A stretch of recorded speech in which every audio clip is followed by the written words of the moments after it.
নেক্সট.জেএস stable version রিলিজের পরে এটাই মনে হয় আমার প্রথম ভিডিও। তো আমরা আগে যে কোডগুলো করেছিলাম বা আগে যে জিনিসগুলো নিয়ে আলোচনা করেছিলাম সেটার একটুখানি চেঞ্জ এসেছে। সেটা আমরা দেখতে পাচ্ছি এখানে। হেড হেড যে আমরা কম্পোনেন্টটা ইউজ করতাম এবং হেড যে রিজার্ভ ফাইলটা ইউজ করতাম সেটা কিন্তু আর নেই। তো সেটা দেখার জন্য আমরা ডকুমেন্টেশনে এসে দেখতে পাচ্ছি এখানে মডিফাই এই হেড ট্যাগ। তো এই ট্যাগটি মডিফিকেশন করার পরে আমরা কিভাবে এইখানে যে টাইটেলগুলো দেওয়া আছে এই টাইটেলগুলো আমরা দেখতে পারবো বা এই টাইটেলগুলো আমরা পুশ করতে পারবো বা টাইটেলগুলো ম্যানেজ করতে পারবো। সেজন্য আমরা আহ, আমরা যদি প্রজেক্টে যাই, প্রজেক্টে যাওয়ার পরে প্রজেক্টটি তৈরি হওয়ার পরে আমরা যদি লেআউটে যাই, লেআউটে গেলে এইখানে এটা একটা দেখতে পারবো আমরা যে মেটা ডাটা যেটা আছে এটা কিন্তু এইখানে থাকবে। এখান থেকে জাস্ট কাট করলাম, এখান থেকে বাই ডিফল্ট এইখানে থাকবে। তো আমরা স্ট্যাটিকভাবে জেনারেশন করার সময় এটা কিন্তু এইখানে থাকলে কোনো সমস্যা হচ্ছে না, কিন্তু ডাইনামিক করার জন্য এই জিনিসটা আমাদের নিয়ে যাইতে হবে কোথায়? এই জিনিসটা নিয়ে যেতে হবে পেজেসের ভেতরে। এই জিনিসটা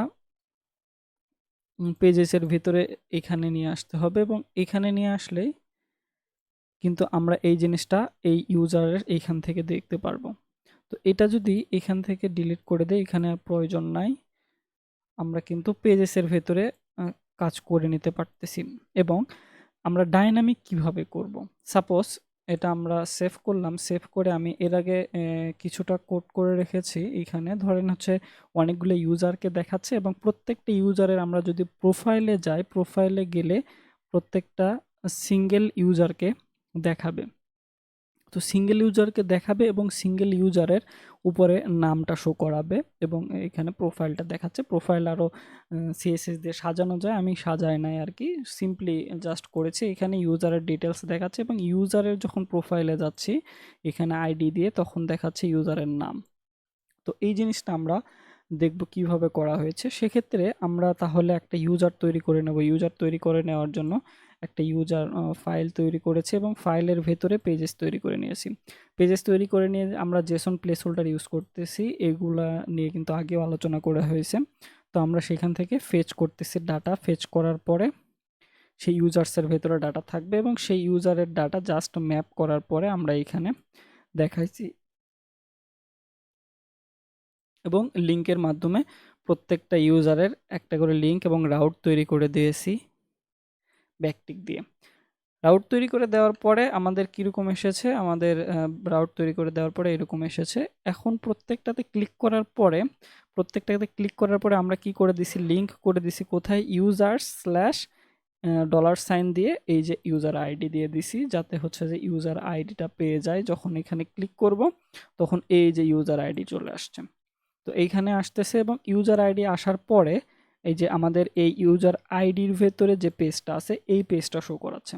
তো এই পেজে আসার পরে কি করছি দেখেন, যখন আমরা ডাইনামিক করব, ডাইনামিক করার জন্য অবশ্যই মেটা ডাটা ইউজ করতে হবে। মেটা ডাটা ইউজ করার পরে আমরা যেখানে এই যে প্যারামসটা দিছি, এই প্যারামসটা এখান থেকে আমরা প্যারামসের আইডিটাকে বের করে নেব, কারণ আমরা আইডি আকারেই কিন্তু দিয়েছি এখানে। তো এইখানে আইডি আকারেই কিন্তু দিয়েছিলাম। সো এই আইডিটাকে ফেচ করে নিলাম এবং এই আইডি দিয়ে আমরা জেসন প্লেস হোল্ডার থেকে ফেচ করে নিয়েছি ডাটা, ইউজারের ভেতরে রেখেছি। এটা কিন্তু জেনারেট মেটা ডাটার ভেতরে এখন আমরা কাজ করতেছি এবং রিটার্ন করতেছি কি? রিটার্ন করতেছি ইউজারের থেকে যে আইডিটা পেলাম সেই আইডি দিয়ে ইউজারের নেমটা এবং ইমেইলটা ডিসক্রিপশনে দিয়ে দিচ্ছি।